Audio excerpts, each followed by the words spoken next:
How we doing, folks? Thanks for watching another episode of Elk Talk Live. We are on episode, let me think about this. I better turn down the volume on my computer. I think we're on episode 45. Yeah, episode 45 today. Holy cow. And yesterday was the deadline for Oregon. So we're down to one remaining state, Idaho. June 5th. Have your elk applications in Idaho, or you're going to be looking at nothing but a leftover option in Colorado and Idaho. But we're going to talk about some e-scouting things today. You probably saw out on our Facebook and YouTube and other platforms, we're seeking your input about topics and ideas you want us to cover about e-scouting, like electronic, like scouting with this thing right here. And we're doing that with OnX Maps, who is one of the companies that make this possible, along with Bowtech. Oh, Bowtech, go to bowtecharchery.com and sign up. You're going to get a new bow if you're picked as the winner. You don't get the new bow just for signing up. You got to sign up, and a winner will be picked. Let me restate that. Leupold Optics, coming to a store near you, BX5. 10 by 42 binos. I can now officially say that without getting in trouble. OnX Maps makes this possible. Use promo code Randy, get 20% off. Tight spot quivers, ripcord rests, black gold sights. I'm going to be using all of those here pretty soon, and I'm going to tell you why. GoHunt.com. That's where we do all of our research, get all of our draw odds. Use promo code Randy and get $50 of free store credit in their gear shop. And Rocky Mountain Hunting Calls. Someone who leaves a comment today is going to get a Black Magic diaphragm call from Rocky Mountain Hunting Calls. And if you want to be notified about this, text Randy, R-A-N-D-Y, to 77453. And with all those formalities out of the way, oh, look at all this. We already got a load of questions, Michael. Yeah. Whew. Huh. Hey, I see Mitch joined. Hey, Mitch, how's the walleye fishing been? I'm heading up to Fort Peck tomorrow. He's not going to tell anybody out here, I'm sure of that. Someone says the audio sounds weird, Michael. Yeah, I think it's because What do we got? We got an echo? Okay, Jake says, let's talk Utah bison, huh? So over the weekend, I found out that I drew a bison tag in Utah, archery bison. There were 2 non-resident tags. Me and Jim from New Mexico drew them. The fact that we know who each other are makes it a small world, I guess. But it's archery only, October 5th through the 19th in the Henry Mountains of South Central Utah. I had 19 points for all of you who are wondering. Everyone thinks the game is rigged, that somehow TV folks or I or a few others end up with these tags because we got some insider connection. Well, trust me, if I had an insider connection, I'd be sheep hunting every year. So I don't, but we're going to be out there and in Utah. And we are going to give the new Bowtech setup a serious workout. A lot of people are already asking me, hey, what are you doing? What are you going to do? What kind of arrows are you going to have? Are you going to change this, change that? I shoot a pretty heavy setup for elk. So I'm going to go out to my pro shop and I'm going to ask those guys their input. But with my new Realm set at about 62 pounds, I think I'm going to be okay. But obviously, when you're hunting something like a bison, which can weigh up to 2,000 pounds, you want to have a stout setup. You know, this isn't about speed and 80 grain arrows or 80 grain broadheads. This is serious stuff. I've shot a bull bison here in Montana, and when you walk up to him, you say, how could something be that big? He didn't look that big when he was standing there, but laying on their side, they're, I don't know, 3 feet at least. And then you think, whoa, we got to take care of this thing. But it's going to be fun. I'm looking forward to it. Daniel asked what kind of bow do I use? I use a Bowtech. And like I was just talking here, I use the new Realm, and I have a Realm X also, but I think I'm on this one. I might use the Realm. So, someone says, I know this is elk talk, but I've sure enjoyed watching Marcus and Michael turkey hunt. Dang, I send them to Nebraska on a turkey hunt, and everyone is like, they're fans now. It's like, man, what did I do? I just talked myself out of a job, I guess. I don't know. Michael's sitting right over here. He's laughing. He's liking those kind of comments. It's all right. They deserve it. Let's see. Randy, when you're doing an archery setup for elk and you're calling, how far between the caller and the shooter? It depends. And I know people probably get tired of hearing the answer of it depends. But sometimes it's really thick, and so you can get by with being a little closer.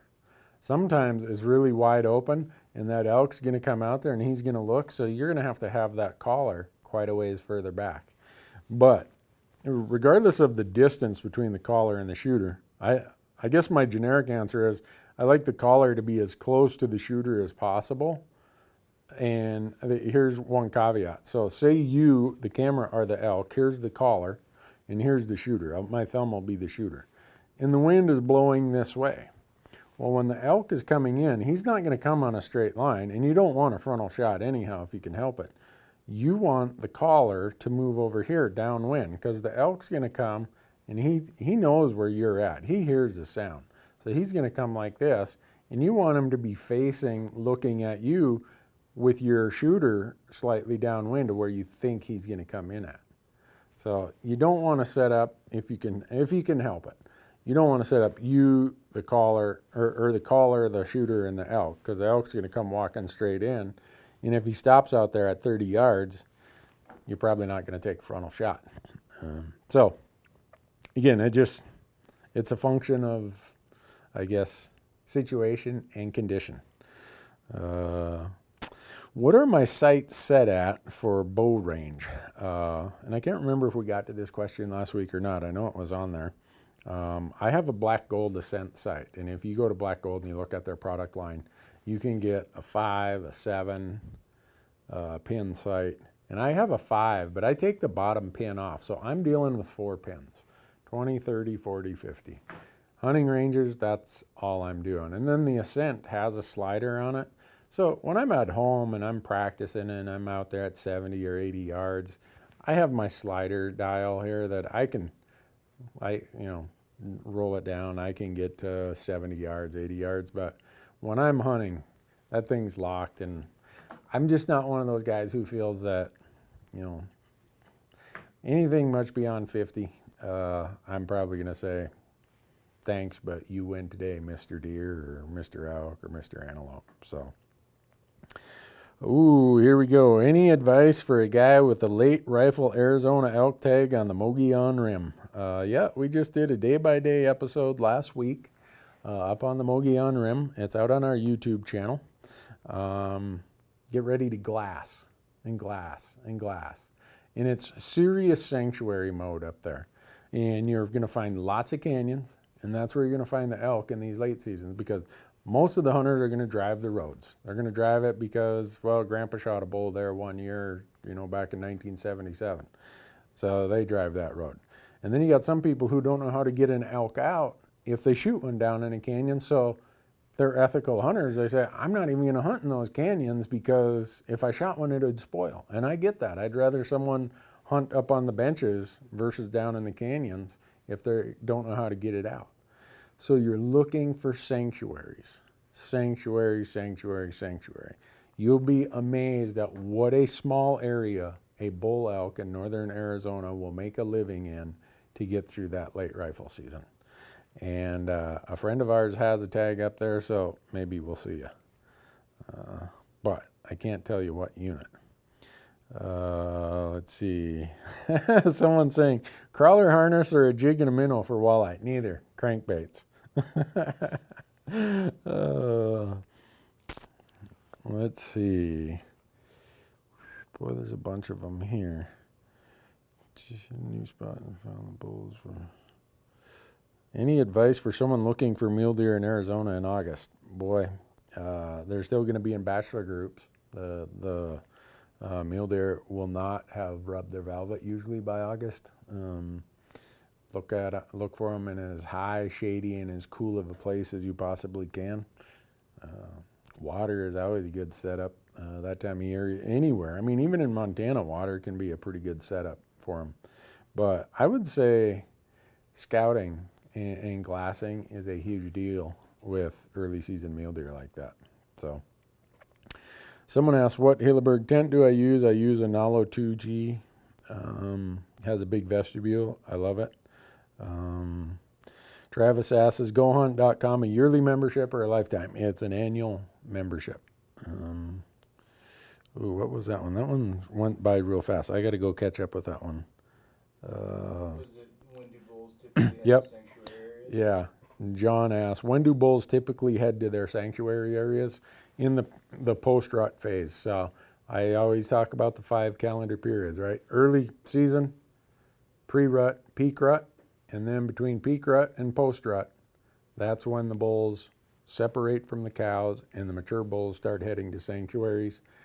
In the late season, that's when they're in their bachelor groups, anywhere from 2 to 6, and they're still in sanctuaries. So the last 2 seasons, usually starting October 15th, somewhere in there, you'll see them start heading to sanctuary mode. And for the post-rut and the late season, you're going to find them in sanctuaries. Is a 6-year-old burn too old to hunt? Nope. If it's the newest burn on the mountain, that's the one I'm hunting. Oh. Someone asked, Brandon asked, will you take my eye off the prize while bison hunting if there's a grouse in the way? Yeah. If there's a grouse there and my license is good for it, I'm going for it. Let's see. Okay, Ben out on live stream asks, what are my thoughts on elk decoys during archery season? I know we've asked this or answered this quite a few times. I know a lot of guys have good luck with them. I usually don't carry one around. It's just, I haven't found a use for it. I know that in certain situations they're great to have, especially the guys I think who use them the most are usually the solo guys who are doing it. So I wish I had a better answer, but I don't. I don't want to tell you something that is not a product or a device I use a lot. So, oh, Michael, you're the one posting those out there. I'm like, how? Well, someone's logged in as Randy Newberg. Yeah. Is that you? No. Someone's logged in as me. Uh-oh, someone's got my information.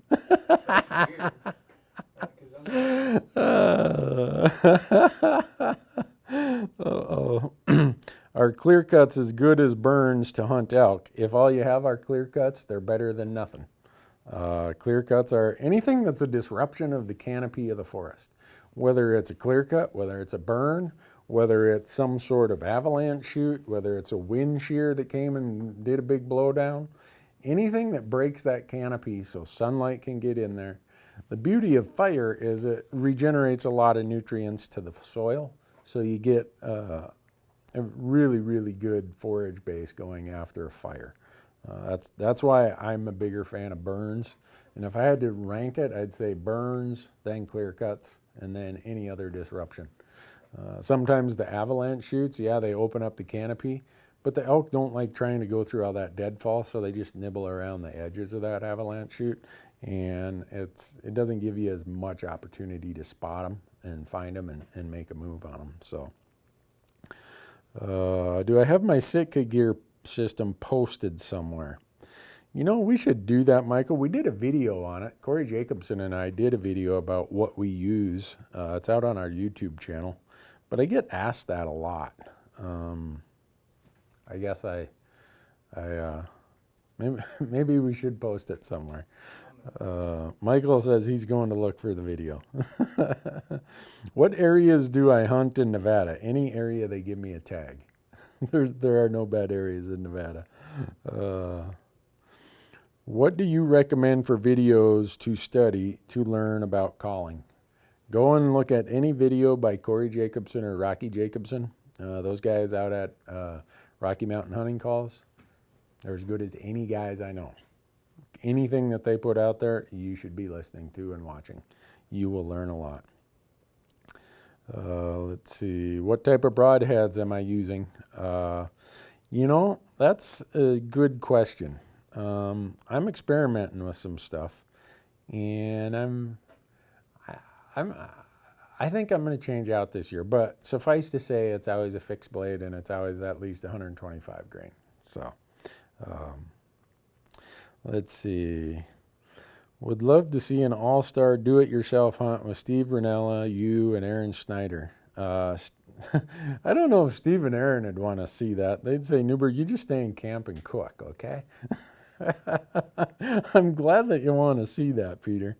How is the new OnX series going? It's going to be really good. Speaking of which, so when we did our videos out there, I think we released it, Michael, Monday, wasn't it?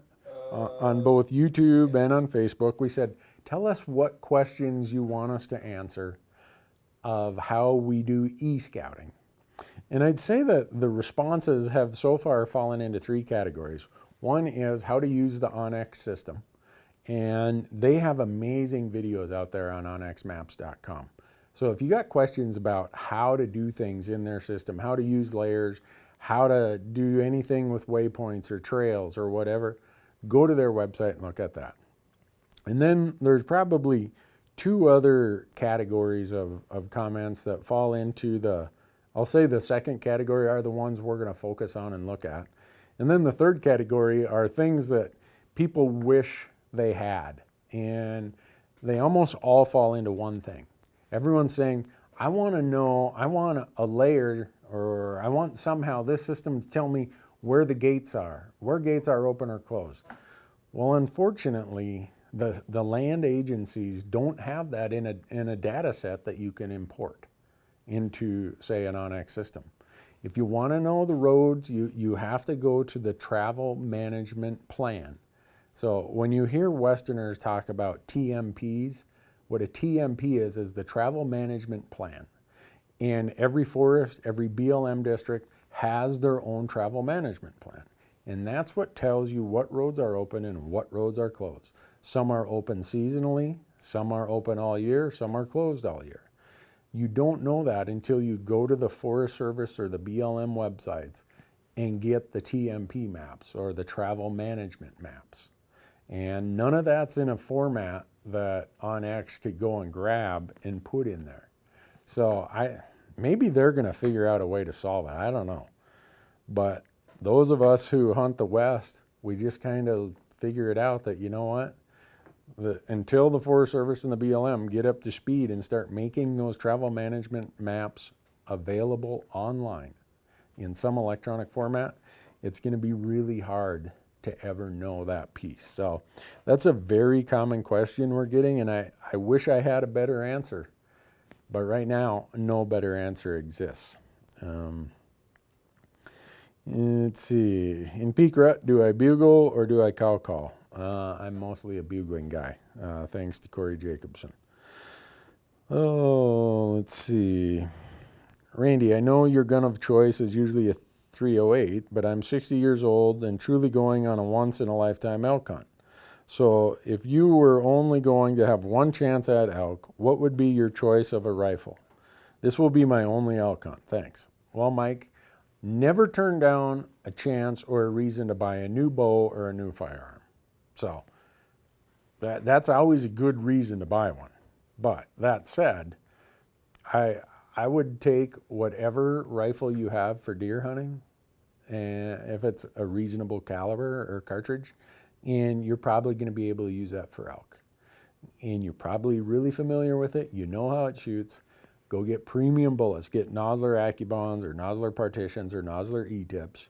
Find out which grain bullet your rifle likes the best and just go with that. I know that may not be the exciting answer, but it's the best answer I can give. People ask me, why do you use a 308 when there's this or there's that?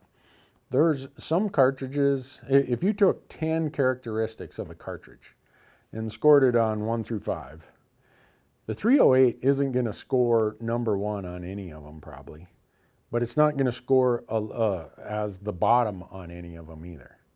And so the 308 is just this beautiful, consistent, accurate cartridge. It has great bullet availability. It does everything I need it to do. So that's why I end up with the 308. And I get that some gals are like, no, I want this. I want the new fastest high-speed one, or I want this. Cool. Go buy one. But my point in expanding on that is, don't think that your 270 or your 30-06 or 7mm or 280, whatever you use to hunt deer, don't think that that's not going to take an elk if you have good bullets and good shot placement. So, someone says, I want to go on your Alaska bear hunt with you and Mike this year. Well, we're full, darn it. This one brings up a good point. RJ brings up, Arizona is going to be dry, like dry in capital letters this season. Do elk move early in the morning or late in the afternoon in dry weather?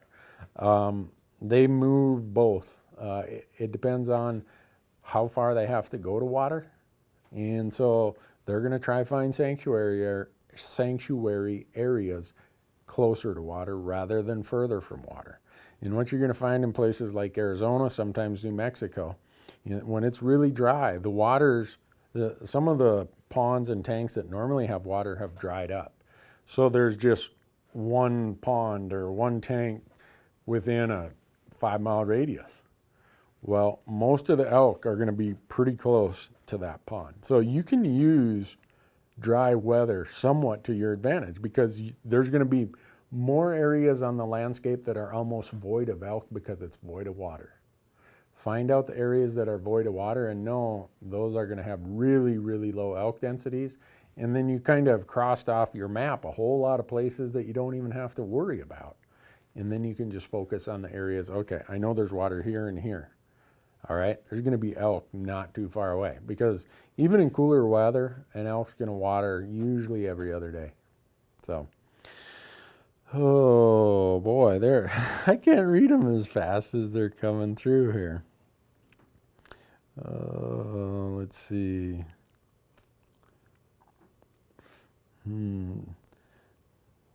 What does this mean? Someone says, Randy, do you still have your old man shoes?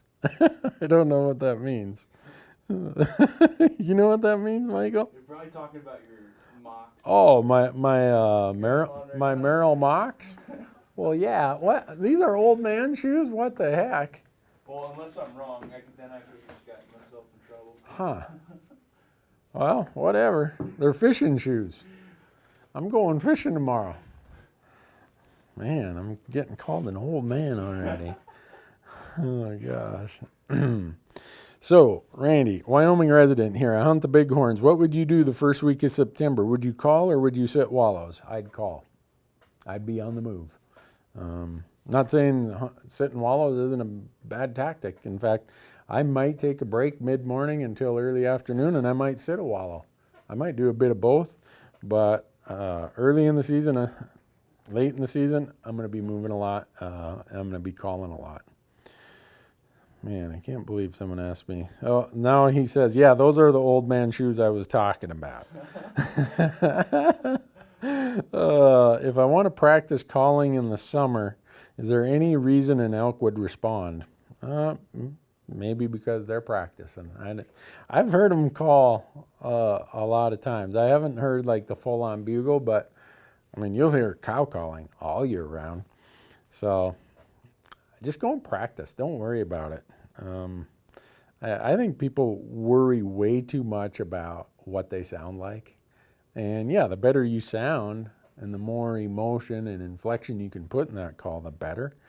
But don't feel like you need to be a world champion elk caller to kill elk. With all due respect to my buddies who are world elk champion or world champion elk callers, I'm not one of them. and I seem to call in my share of elk. So the fact that Randy can call an elk should give everybody hope and confidence that it can be done. Am I going to hunt Roosevelt elk this year? No, I'm not, unfortunately, but I think the born and raised guys have got me. They better have. Trent, Trevor, Cody, you guys have me on the calendar for next year, you said. So we'll see. Okay, Zach says, Randy, I know that you use the Sitka Timberline pants, but what do the camera guys use? Michael, what do you use? Timberline. Timberline. And All right. when it's really warm out, the Ascent. If it's warm early season, Michael says he uses the Ascent pant, just like I do. So if there's a better elk hunting pant from October 1st till the end of season than the Sitka Timberline, I've yet to find it. It's just that good. Josh makes a good point. He says, Randy, I've seen and heard some of the worst calls in the world come from a huge bull. I shot a 6-point bull in Arizona last year. I thought it was a burro. I was telling the camera guys, you're jerking my chain. This is a burro. Because I can't hear that well. And they're like, no, I think it's an elk. Sure enough, we snuck in on him and killed him. It was a 6-point bull elk, and he sounded like a donkey. So don't get too hung up on what they sound like. Let's see. Holy cow. A lot of good suggestions here about elk cartridges. 300 Win, 300 short mag, a 7mm. There's all kinds of, people are chiming in with all kinds of good options. So whoever asked that question about a 308, scan the threads here. You'll see a lot of good ones. How many points did I have when I drew bison tag? 19. Watch the guy in Yellowstone calling elk and at least getting a couple stairs back. I wouldn't be calling elk in Yellowstone. Last I heard, that was illegal. But that wouldn't surprise me if somebody does it. It wouldn't surprise me that maybe I'm wrong in thinking it's illegal, but I'm pretty sure it is.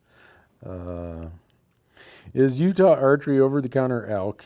What was that one? Someone asked, where did it go? They scroll through it. Oh, here we go. What you don't see, folks, is they just scroll through my screen so fast. Is Utah archery elk over-the-counter elk tag and willing to take a cow? A good choice for a first out-of-state elk hunt. I could think of better ones. If you're an out-of-stater and you're willing to take a cow, I would go and do a Colorado or Wyoming rifle cow elk hunt. You're going to have less hunting pressure for cows than probably in Utah. And with a rifle, you're going to have a better chance of success. But if your goal is you just want to do it as archery, hey, go do it in any state, archery for cow. Montana, Idaho. Look at what fits your calendar, what fits your schedule, and what fits your budget. And there's probably a whole bunch of them that are good. When e-scouting, how can I identify feeding areas from Oklahoma?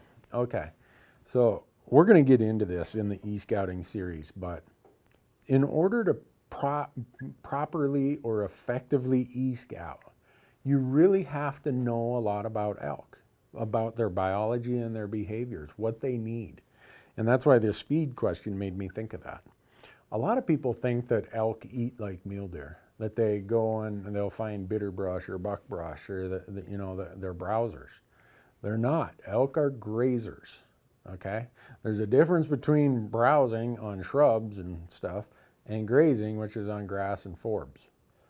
So what you're looking for instantly is places where grasses and similar vegetation will occur.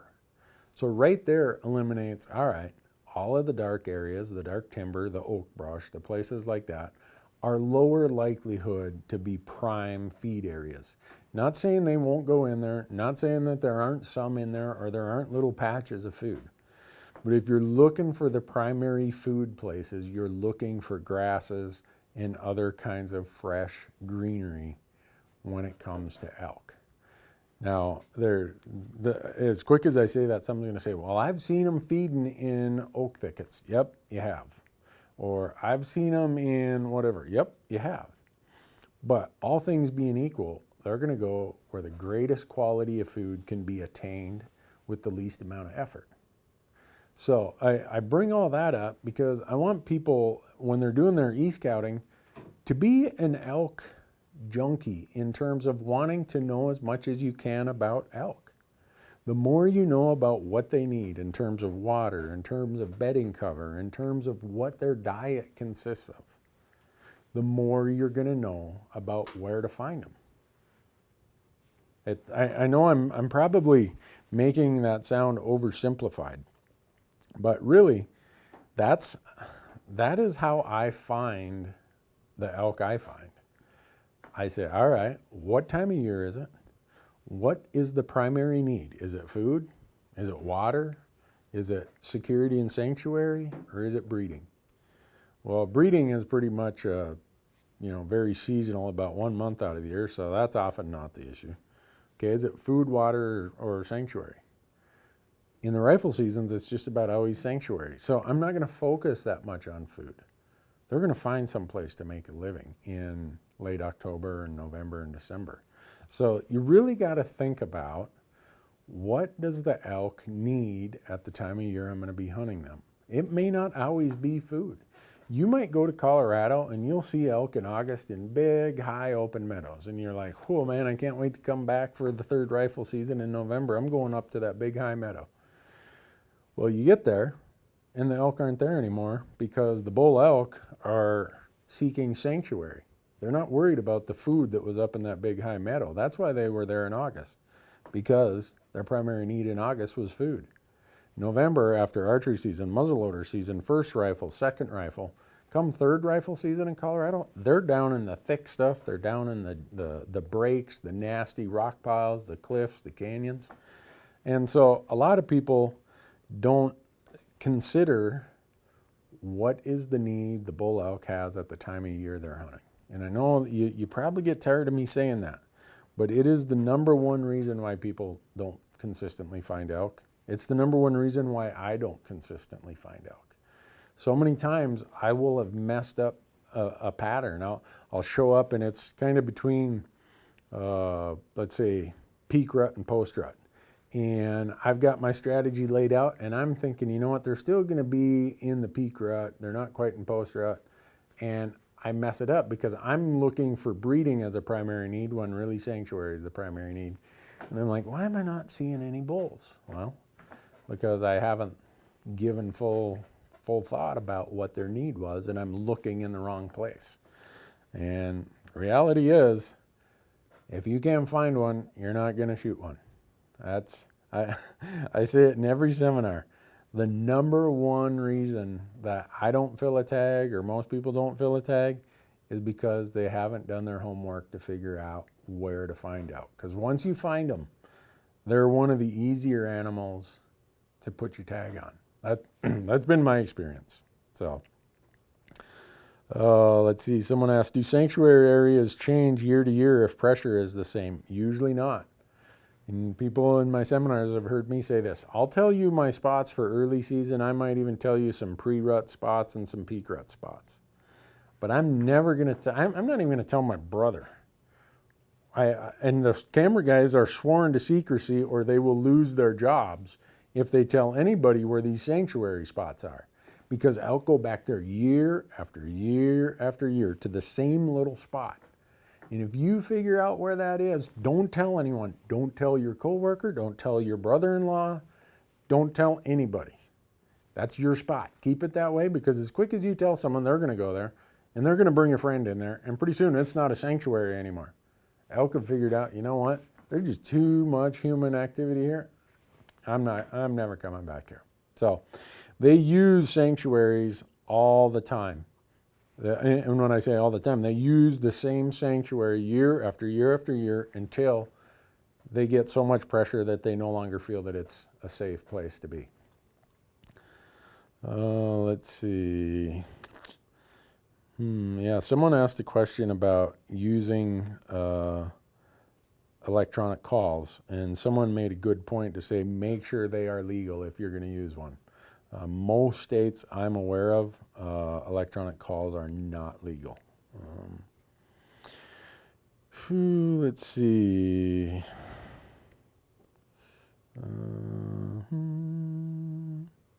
What camera would you use in the field for scouting? Just looking for some great pictures in a light package. Michael, you did some videos on that, didn't you? Out on our YouTube channel? I think they might be asking about trail cameras. Oh, trail cameras? 'Cause Oh. if they're scouting or... Okay. I don't own any trail cameras. They just became legal for use in Montana last year. So if they're talking about trail cameras, I don't know. I can't answer that question because I don't own one. I know that's probably not helpful, but that's just the truth of the matter. Johnny says, there's no elk in Idaho. Move along, nothing to see here. That's so funny. I get that all of the time. People are like, move along. Don't talk about this place. How are we doing out there on the live stream, Michael?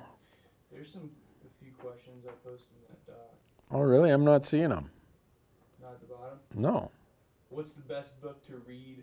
Oh, there they are. You went to another page. I got you. Yeah. All right.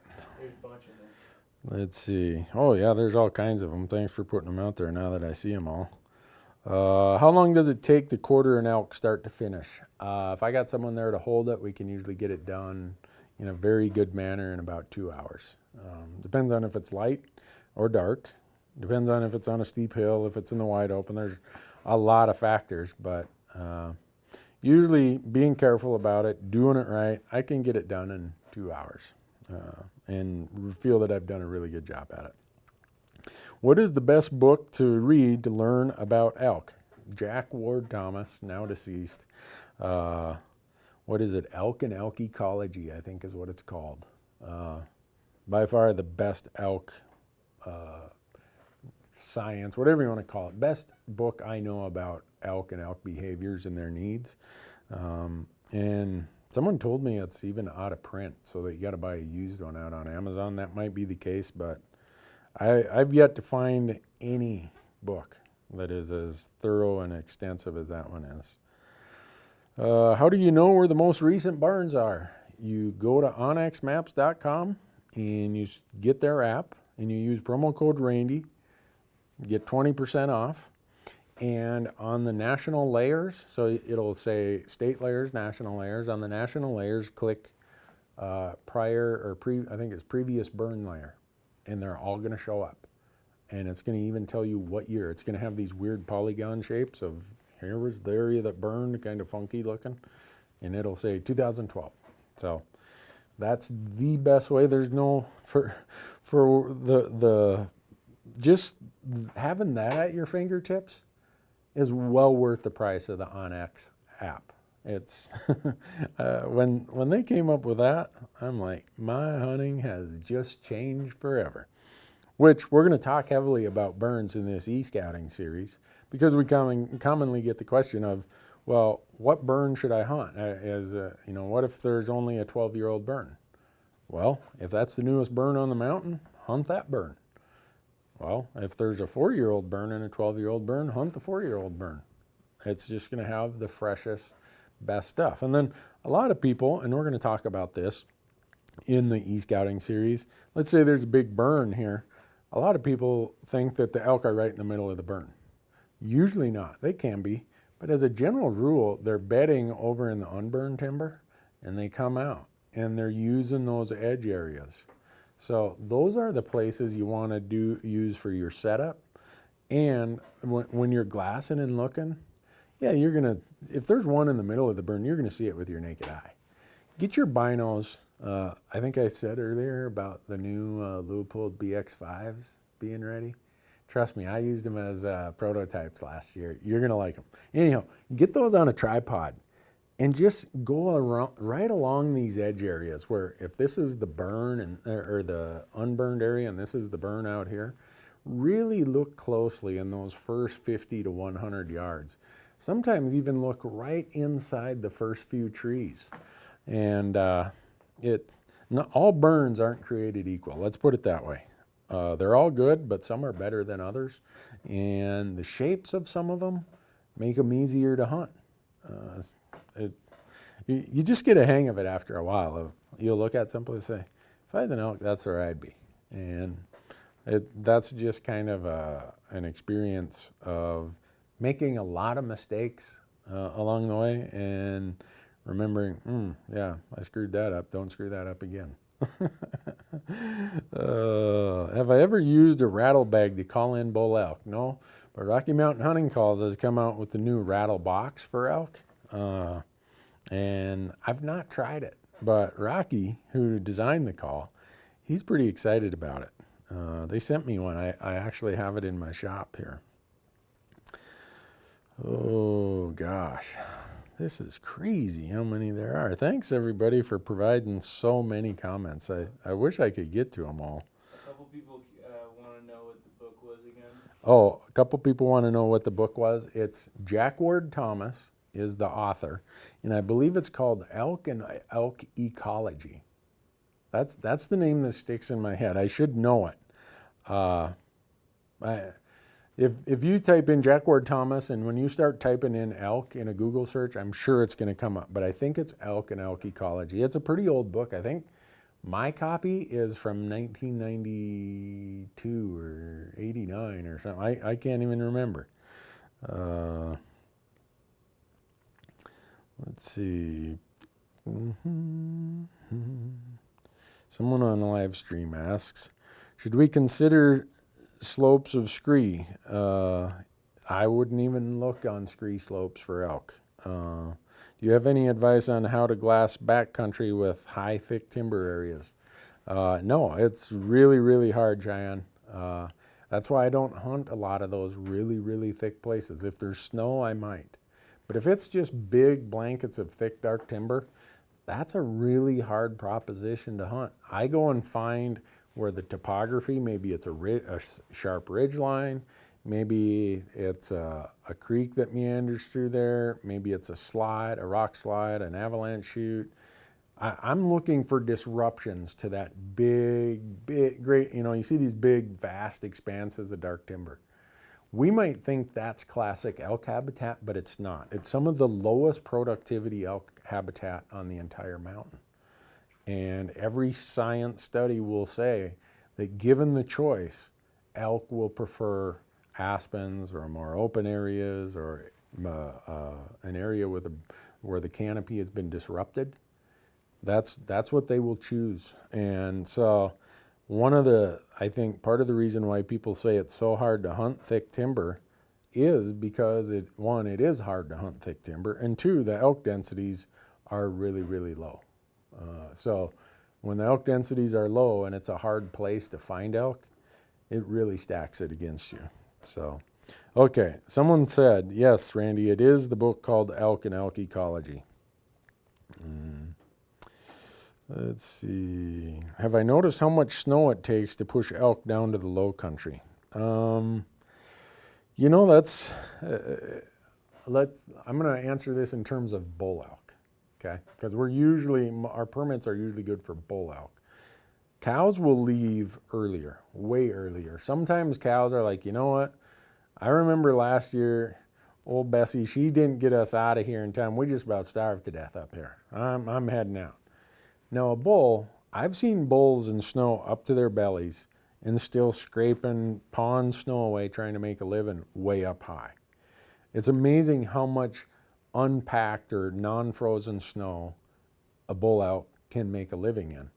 Now there's a couple things that will affect that. Temperature, if the temperature drops, like really, really bad and it's 0 or below, that will drive elk lower to better food more so than the amount of snow will.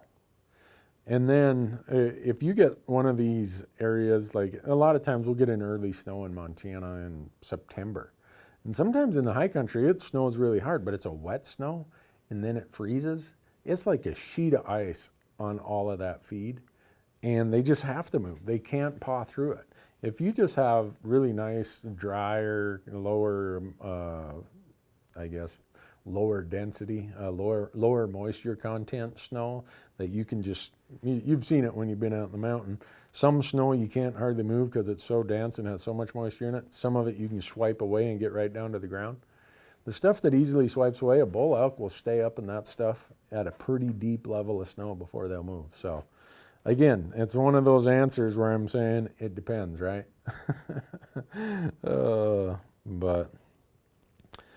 Let's see. Someone asked, does RMEF fund elk crop damages? No.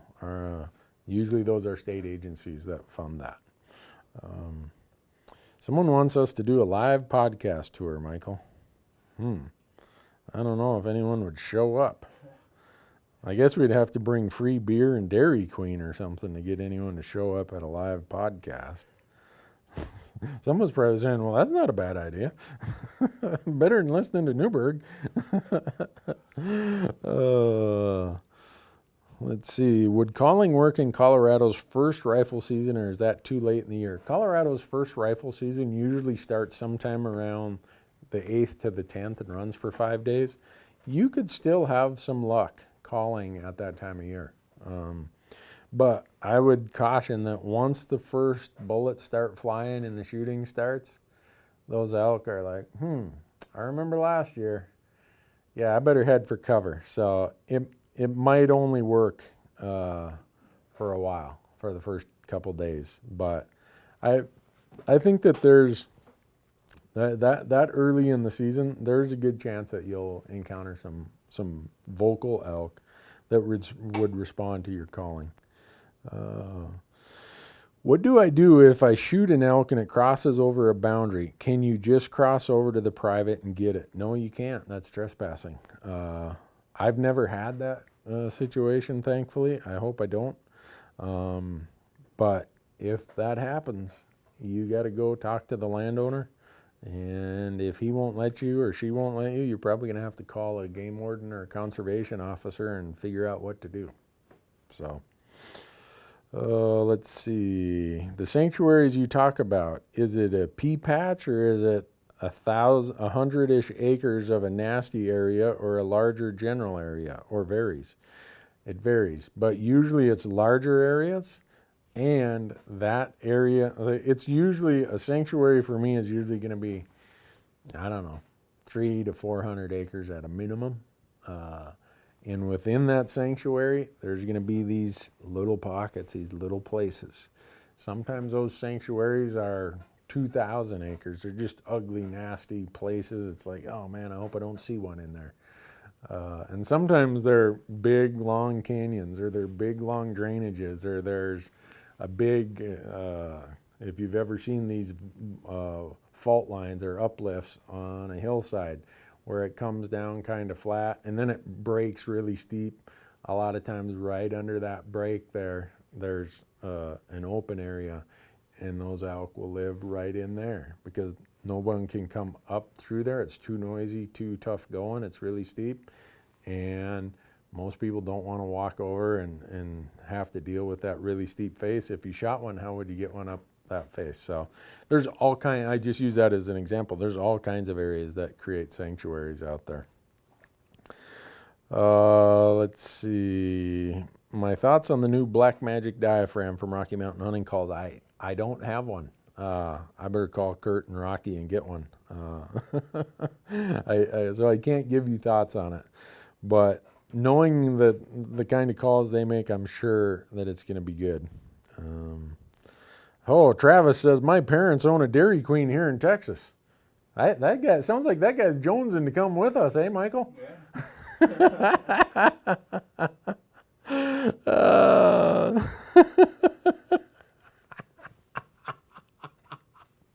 This guy, Ron, says, Randy, thanks. My daughter says you're boring to listen to, so she went to take a shower without me having to tell her. No charge for that, Ron.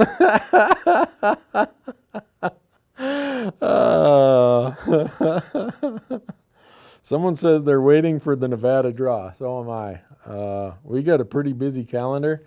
So this is probably going to be one of those years where if I don't draw Nevada, I'm not going to have too many tears. But if they give me an elk tag, I'll find a way to go. Don't get me wrong there. Mike asks, is there a way to tell how hot a fire burned the previous year? Not that I know of specifically, but if you go there the next year and it still looks like lunar landscape, that there's nothing growing up, odds are that was a pretty intense fire. Some of those super intense fires might take 2 years, 3 years before they start growing back. You know, people said that when Yellowstone burned in, 88, oh, that burned so hot it'll never come back. Well, by 91, 92, it was full of food. And that's why you saw a huge pulse of elk populations from about 90 to 95. They were taking advantage of that brand new growth and serious disruption of the landscape that created a lot of good groceries for them. So, how we doing on the live stream, Michael? Nobody said anything really. All right. Let's see, Randy, I'm thinking of buying an enclosed trailer to haul stuff around. I got one for sale. What size do you have? I have 2 of them. My 14 by 7 is for sale. And what do you think the maximum size would be to still get up mountain roads? That's a good one. I've had my 14-footer that is 7 feet wide up some serious places. It's not nearly as nimble, though, because that's a tandem axle. That single axle is not nearly as nimble as my single axle, 10 foot long by 6 feet wide. But it's a matter of how much stuff you have and where you're going. I prefer a tandem axle so that when I'm driving down the road, we know all about those blowouts, right, Michael? Yep. Interstate, what is it, I-40 between Kingman and Flagstaff, Arizona should not be considered an interstate. It's rougher than most county roads I go on. And I told Michael, I'm like, man, I hate this stretch of interstate. I no more than said that, and kaboom!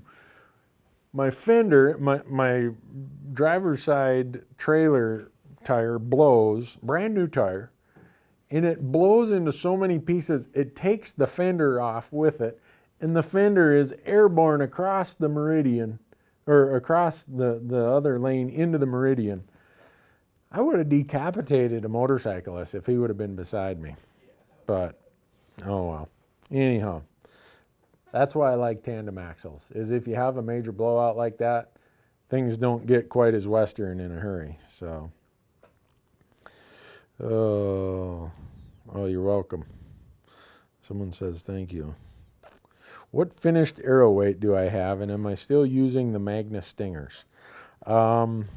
My total finished arrow weight is probably pushing in the high 400s. I'm testing some things that I'll probably be replacing the Stingers. Not because they're a bad broadhead, but I've got some new ideas that have been sent to me. I don't know if Jarrett's chimed in here or listening, but I've been given some things that I tried them a little bit last year. I'm like, holy smokes. That thing is just like dead on. But the old saying of old habits die hard, I'm just one of those guys that struggles to try something new. But this year I have all summer. I think that I'm gonna get there. So, all right. Someone says, Randy, how's the new truck treating you? And they mentioned a brand that I don't drive. It's a new Titan. It's treating me really good. I'm gonna be towing my wife's boat tomorrow, going walleye fishing, so it better be doing even better. Let's see. Someone says, great sales pitch for the trailer you're selling. Hey, when I decide to sell something, the price is really, really good. I mean, I get it in my head, I got to get rid of something that's just whatever. I don't negotiate. It's like, this is the price, take it. And sometimes I get in the come and get it out of my hair mode. Like next spring, I think we're just about accumulating enough stuff in the shop where we'll have another come and get it event next year. And what that is you come to my shop, it's free. I just get it out of my hair. And if it's got a green sticker, that's $20 donation to the Elk Foundation. If it's got a yellow sticker, it's a $10 donation to the Elk Foundation. And usually these are $100, $200, $300 items that people walk away with for $20. But at least it's out of my hair. I get claustrophobic when I have too much junk.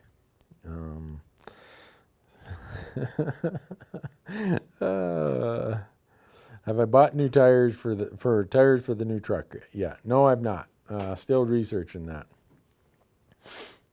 Do cow decoys really work when hunting antelope? Yep, they do. I've used them a lot. A lot of people ask me, "Are you sure that really works? Or are you making that up?" No, I put too much effort into this stuff to make it up. I need it to work. So, what else we got, Michael? We got anything really good here? Somebody from live stream wants to know what the holes in it are on the eye sockets behind on that Euro mount. Right here? Yeah. The ones above the eye sockets right here? Yeah. You know, I don't really know what those are, but if you've ever skinned out the head of one, you'll know that there's like this, and I don't want to call it a tendon, but it's like this really rubbery piece that goes through there, and there's a bunch of muscles and stuff, and I think it connects to this eye group, or this muscle group behind the eye. I really don't have an answer to it, but I know when I clean them up, there's always a bunch of rubbery, it looks like a surgical tube that goes in here, and it connects to this mass of muscles behind the eyeball. So I'm sure it has something to do with that, but exactly how, I'm not good enough at physiology of elk to know. So what is the one piece of gear not to cheap out on? Whew. Boy, that's a good question. I think we ought to do a video on that, Michael. To not cheap out on? Yeah. Huh. I'd have to think about that one, because I try not to cheap out on any of it. I view gear falls into two categories: expense or investment, right? Both of them are money out the door. An expense is probably cheap, junky gear that I got to buy 8 times over the next 10 years, but it doesn't cost me as much each time. Okay, an example. All right, that costs me $100 every season. This piece here costs $400, but it lasts me 15 seasons. And a lot of people say, no, I'll just buy this $80 piece. Well, over the course of 10 seasons, they've spent $800. I've spent $400 on a more quality piece of gear, and it lasts me forever.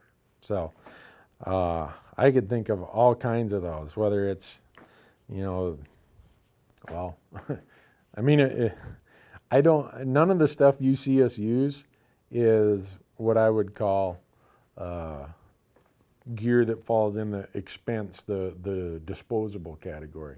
Everything we use is a quality investment that I know if you go and buy any of the gear you see us use, it's going to last you for years and years, and you're going to be very happy that it does what you want it to do. Like Mike says, buy once, cry once. There you go. I'm going to get this guy in trouble. Kayleen I wonder if her husband's watching. She asks, how many sets of binoculars does one man need? Because I've bought like 3 sets for my husband in the last 5 years. Whew, we could get him in major trouble. How many sets? Boy, that's a hard one to answer. Maybe he decided that he just, he started out trying to save some money and said, oh, well, I need something a little better. So he tried to save some money. And then he realized that with optics, you get what you pay for. And he just said, you know what? I got to have these ones. And so maybe that's how it went. I don't know. But gosh, I hope it didn't get the guy in trouble. Cody, I'm sorry if I answered that wrong. Here's a good response. Roy says, don't cheap out on ammo. That's a very good response. If you think about the difference between high quality bullets and everyone knows I shoot Nosler bullets. You think about that versus some, on sale kind of bargain brand. The difference in that ammo price compared to what it does and the effectiveness that it has on an elk hunt is not worth skimping on ammo. Thanks for bringing that one up. How many seasons do I get out of a pair of my Sitka Timberline pants? My open country ones I got in 2011, and I hunt about 100 days a year, and I'd say 50 or 60 of those days are in my Timberlines. So kind of do the math on how many seasons that would be of use for someone who doesn't do quite what I do. They last a long time, and they look almost brand new. Raymond says don't skimp out on boots. I'd have to agree with that also. A lot of people are like, man, those Kenetrek boots, you sure like those. Yep, I sure do. They do exactly what I need them to do. So a bunch of people are asking when draw results will be out. Nevada, I think, is out a week from Friday, the 25th. Colorado, you never know. So, Randy, does Colorado look at your second choice before moving on to the next person? No. Colorado looks at all the first choices, just like Montana, just like Wyoming, just like Utah. Yeah, before they go to the second choice. So, as a non-resident, you're almost wasting the ink to fill in a second choice for elk in Idaho. Scott Jones, Randy, I know your calendar's getting full, but I sure hope you draw something in Nevada. Boy, I kind of hope I do too, Scott, and I hope that it's a bighorn sheep tag. How's that? You can come join me if it's that.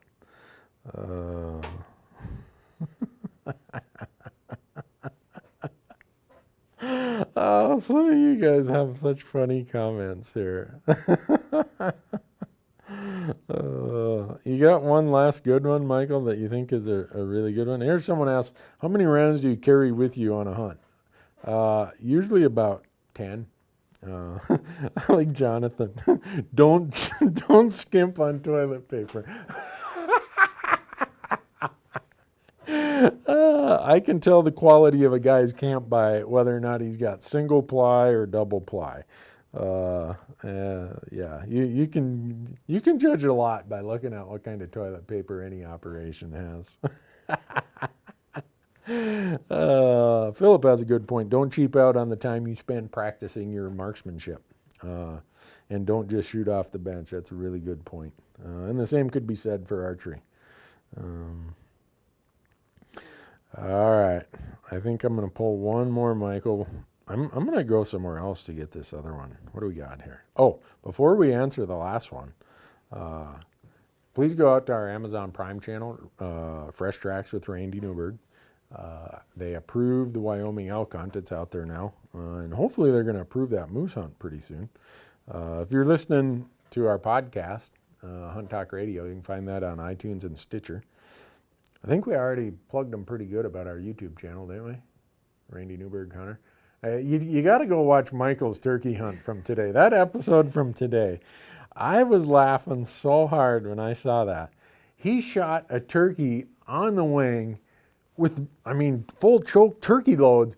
He hit that thing like he was a world-class just skeet shooter, just swung on it, kaboom. And Marcus on the camera captures the whole thing. It's like, you guys couldn't do that again in 1,000 tries. I was upstairs watching it before I came here, and my wife was yelling, "What's so funny?" I'm like, "Oh, I'm just watching Michael shoot this turkey." But before we answer the last question, thanks to Bowtech. Go to bowtecharchery.com and sign up for that new bow. Thanks to Leupold. Go check out their new stuff. They got new 1600 rangefinders and new BX5 binos. You're going to like them. I can promise you that. On X, we told you we're going to do that whole series with them. This whole e-scouting thing. Use promo code Randy and save 20%. We're going to do, because even tonight a bunch of people asked, how are you going to set up your bow for this bison hunt? So we're going to go out to the pro shop, I think, and Bill and Gabe are going to help us out at Big Sky Archery. And we're going to look at every piece we use, our tight spot quiver, our black gold sight, ripcord rests, our arrows, our broadheads. And we're going to look at it all and say, all right, what do we need to change, if anything? maybe we don't. And maybe it's going to apply that, look, Randy, you already have a pretty stout setup for elk. Just go with that. But we're going to find out. Rocky Mountain Hunting Calls helps us, and GoHunt.com.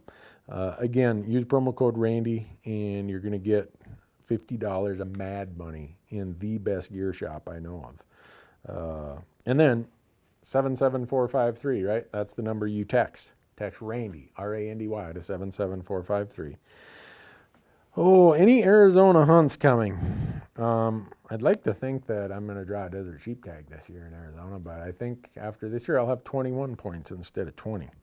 We're going down to film Lorenzo. He drew a tag this year. All right, I'm going to find one really good one for the last one here. All right. Someone's asking, when are we going to get to see more of Fresh Tracks with Marcus Hockett or Michael Parente? Gosh, I own the joint. I'm the one who writes all the payroll checks, and you're trying to ease me out the door. Michael's like, no, don't ease him out the door, man, because we just want to have fun. We don't want to deal with his headache. Do you think they know what goes on behind the scenes here? How many hours we spend doing the stuff that isn't the fun stuff? But, all right. I need one more good one. All right, we'll go with this one. Eric asks, if I get my August elk tag, which is early season, in my 5 seasons of early, pre-rut, peak rut, post-rut, late season, where would be a good place to scout or e-scout? Would elk be in a burn in August? Yes, they will be in a burn in August. It doesn't matter. If you look at the landscape, they don't care if it's burned or not burned. Wherever the freshest, newest, most nutritious feed is, that's where they're going to be, because in August, the primary need is food. Food, water, then sanctuary. Look for the best food, and a lot of times, the best food will be in a burn from June through whenever. So, early season, don't shy away from looking at burns. And thank you. Oh, an update. I'm gone next week. I'm with the good folks at Gerber. I'm over in Portland for a day. And then the next week, I'm in Alaska bear hunting. I don't know. I just know that we got a couple days here, a couple gigs where we're not going to be able to do Elk Talk Live. We're going to miss 2 of them. So sorry about that, folks. But when we get back, we'll have all kinds of great advice, great stories. All the tag drawings will be out, and we'll know exactly what the calendar looks like. And by then, we'll have been even deeper into this e-scouting series that we're doing with the good folks over at Onyx. Thanks for watching.